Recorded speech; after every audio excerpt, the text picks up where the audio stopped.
because for one, I beat my case. When you beat something, you beat. RKelly sounded super sure he would walk away clean, talking like the charges were nothing and he had it all under control. So the shock hit hard when a jury slammed him with a guilty verdict and a brutal 30-year sentence. Now fresh details are spilling out, and they paint a much darker, messier picture than many people expected. Suddenly, a case some thought was finished is back in the spotlight, stirring anger, disbelief, and a lot of uncomfortable questions. It all traces back to February 8, 2002, when the Chicago Sun-Times received a mysterious, anonymous package. Inside was a videotape, and what reporters said it showed was explosive. According to the paper, the footage allegedly captured RKelly, one of the biggest R&B superstars on the planet at the time, involved in sexual acts with a girl who appeared to be underage, including a disturbing urination act. What made you decide to write your book? It took a lot of thought. Kelly firmly denied it was him, but on June 5, 2002, prosecutors indicted him on 21 counts of child pornography. He was arrested in Miami, posted a massive $750,000 bail, and the courtroom drama that followed turned into one of the most watched celebrity trials of the 2000s. Yet when the trial finally wrapped in 2008, the outcome left many observers stunned and deeply divided. My son was the biggest reason I decided to write the book. Nobody is more qualified to speak on my experience more than I. On June 13, 2008, Kelly was cleared of all 14 remaining charges, walking out of court a free man, a result that left many people stunned and angry. The prosecution's case didn't fall apart because of lack of headlines or attention, but because of one huge missing piece that people still debate to this day. The girl believed to be in the video never took the stand to say it was her. In court, she was known only as Jane Doe, her identity shielded while the world watched in confusion. I really wanted him to have the true narrative of what really took place. Without her direct confirmation, jurors said they could not prove beyond a reasonable doubt that the person in the footage was underage. That single gap cracked the entire case wide open, and Kelly walked away while questions kept piling up. For years, the situation lingered in a tense gray zone, not forgotten, not resolved, just quietly painful for the person at the center of it all. That person was Landfair. She was reportedly just 14 when the tape was recorded, a Chicago teen with dreams bigger than her neighborhood and ties to the music scene through her family. One of her relatives was Sparkle, an R&B singer who had worked closely with Kelly during the 1990s. It was the only true way I could reclaim my name, Roshona Landfair. Through those industry connections, Landfair ended up crossing paths with Kelly while still very young, stepping into a world far more complicated than she could have imagined. At that time, RKelly seemed untouchable, a global superstar who had sold more than 75 million records, stacked up Grammy Awards, and dominated the charts with massive hits like I Believe I Can Fly, Ignition Remix, and Bump and Grind. For a young girl in Chicago chasing music dreams, simply being in the same room as him felt like a once-in-a-lifetime opportunity, like a golden door swinging wide open to fame and success. What happened? Why did anybody advocate for you? Did anybody speak out for you? But what looked like a dream moment quickly turned into something far more complicated and unsettling than anyone on the outside realized. What makes this moment different now is that she has finally chosen to speak for herself, in her own words, without filters or middlemen. For years, the story of RKelly was shaped by prosecutors, defense lawyers, reporters, and documentary crews, everyone except the person at the center of the most explosive evidence in the original case. Now that silence is broken, and her voice is filling in the gaps that left so many people confused for nearly 2 decades.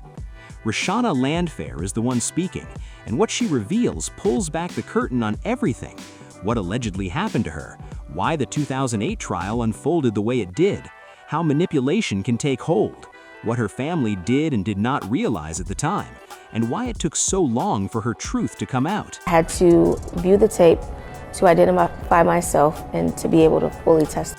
This is the story of who she was before the spotlight found her, how she became entangled in Kelly's world as a teenager, and the lasting cost of those years, how it all began and how it changed her life forever. To really understand what happened to Roshana Landfair, you have to look at the world she was growing up in. In the 1990s, RKelly was not just another celebrity, he was a towering presence inside Chicago's black music scene, almost like a hometown legend whose influence stretched far beyond radio stations and concert arenas. His name carried weight in neighborhoods, churches, studios, and community events, making him feel less like a distant star and more like someone woven into everyday life. What did you have to go through to get to this point, to be vocal and identify yourself?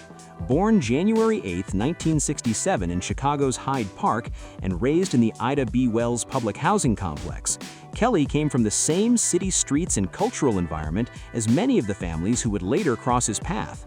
That closeness mattered a lot. He was not some unreachable figure on a billboard. He was the guy who might show up at a church program, a school talent show, or a local studio session, shaking hands and encouraging young performers. By then, his resume was stacked.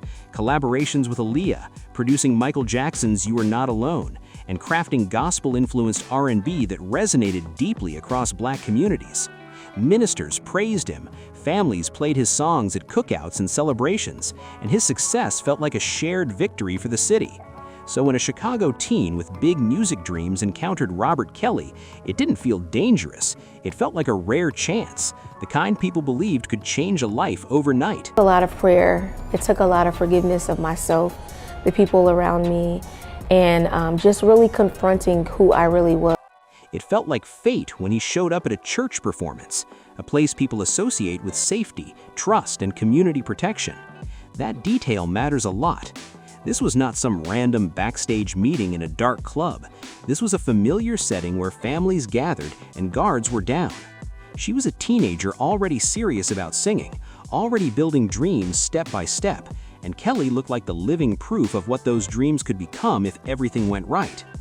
That kind of ambition isn't just background noise, it can become the doorway. Specialists who study manipulative behavior often point to a common pattern. The adult identifies what a young person wants most and presents themselves as the only person who can make it happen. That dynamic can create emotional dependence long before any obvious lines are crossed. According to Landfair's own interviews and her memoir, Who's Watching Shorty, what started as a family-linked introduction slowly shifted into something far more personal and uncomfortable than anyone on the outside realized. She has said Kelly complimented her voice constantly, gave her extra attention, and made her feel singled out in a powerful way, like she mattered more than everyone else in the room. That special treatment didn't stay harmless. Over time, the tone reportedly changed, becoming more intense and inappropriate. What makes this pattern so hard to spot from the inside is that it rarely arrives all at once.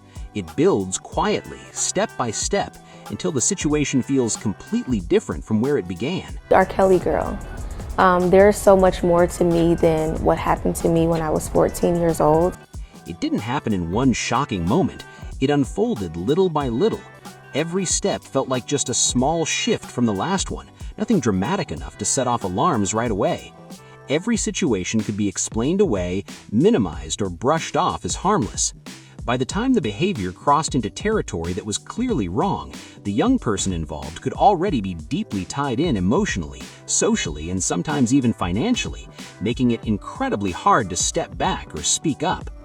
Back then, Kelly's power in both the community and the music industry was so strong that many people around him found ways to justify what they saw or convince themselves they were misunderstanding it. That quiet self-persuasion is what lingers the most, the idea that people talked themselves into believing nothing serious was happening. This pattern isn't unique to one case either. It's shown up around influential figures in churches, sports programs, and entertainment circles, where status and success create a kind of protective bubble that discourages questions. But that collective silence comes with a heavy price. By the time the videotape was recorded in the late 1990s, Landfair was only 14, an age that makes the entire situation feel even more troubling when viewed in hindsight. By then, she had been around Kelly for years, pulled into his world long before the public knew anything about it.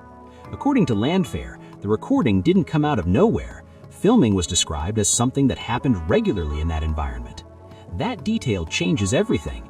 It suggests this was not a random mistake or a one-time lapse, but part of a pattern that would later become a major focus in federal court, raising questions about how organized the situation really was.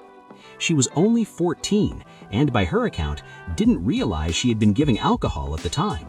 The seriousness of what happened didn't fully hit her until much later, when she was older and able to process it.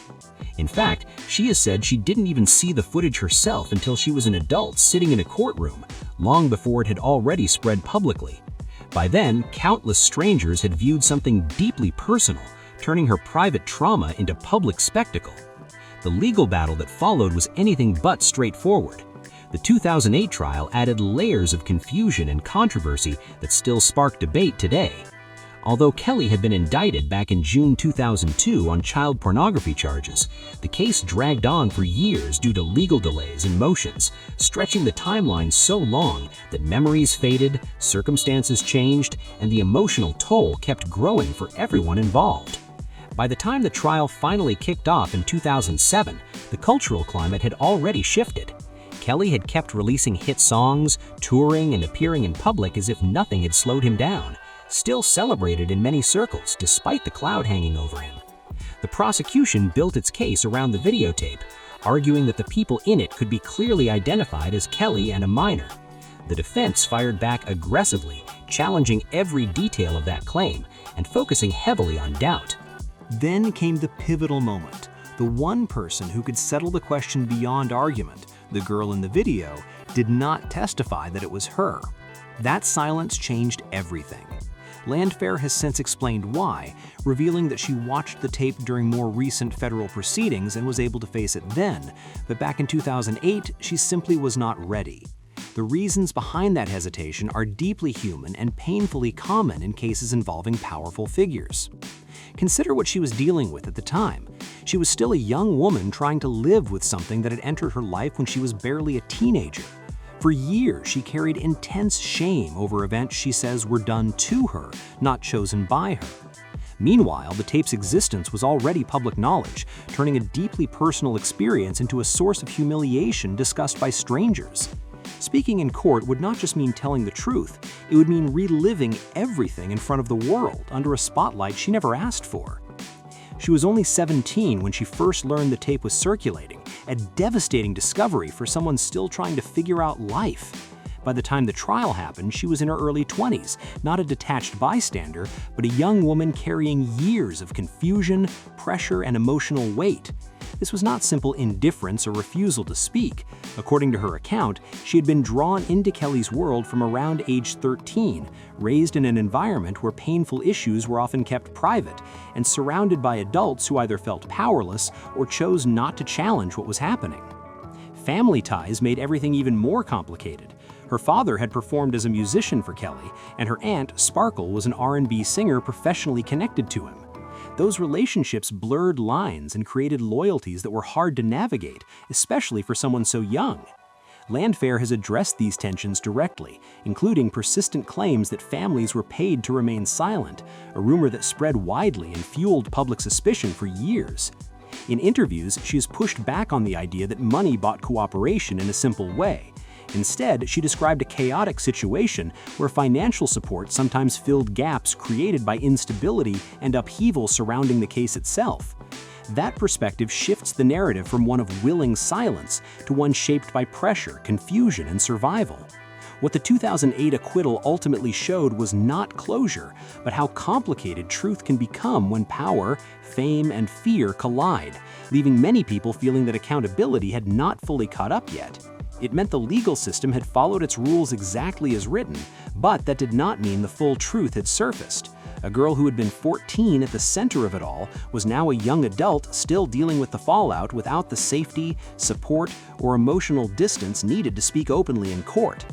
On June 13, 2008, the jury cleared Kelly of all 14 remaining charges, and he walked out of the courtroom a free man, while many people were left with a heavy sense that something unresolved lingered beneath the surface.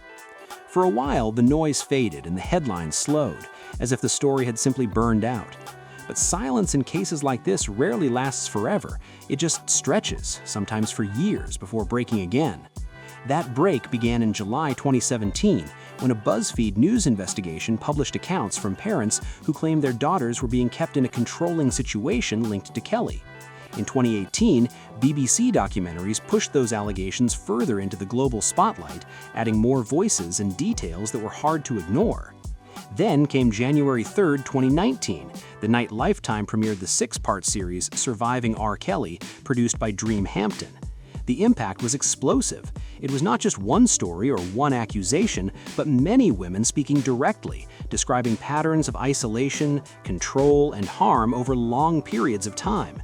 Hearing those accounts laid out so clearly was shocking for many viewers and deeply unsettling. For Landfair, those testimonies were not just headlines, they felt painfully familiar. She recognized pieces of her own past in what these women were saying. Seeing them speak publicly with their faces visible and names attached created something powerful: validation. It showed she was not alone and that others had experienced similar situations. After years of carrying her story privately, this moment offered a sense of context and connection she had been searching for. But this is not a story with a neat ending or a single moment of closure. Even major court rulings cannot erase what people endure or instantly heal long-term trauma. Recovery from experiences rooted in youth, especially when they became public, can stretch across decades and may never feel fully complete. Meanwhile, the documentary did more than shift public opinion. It triggered legal action.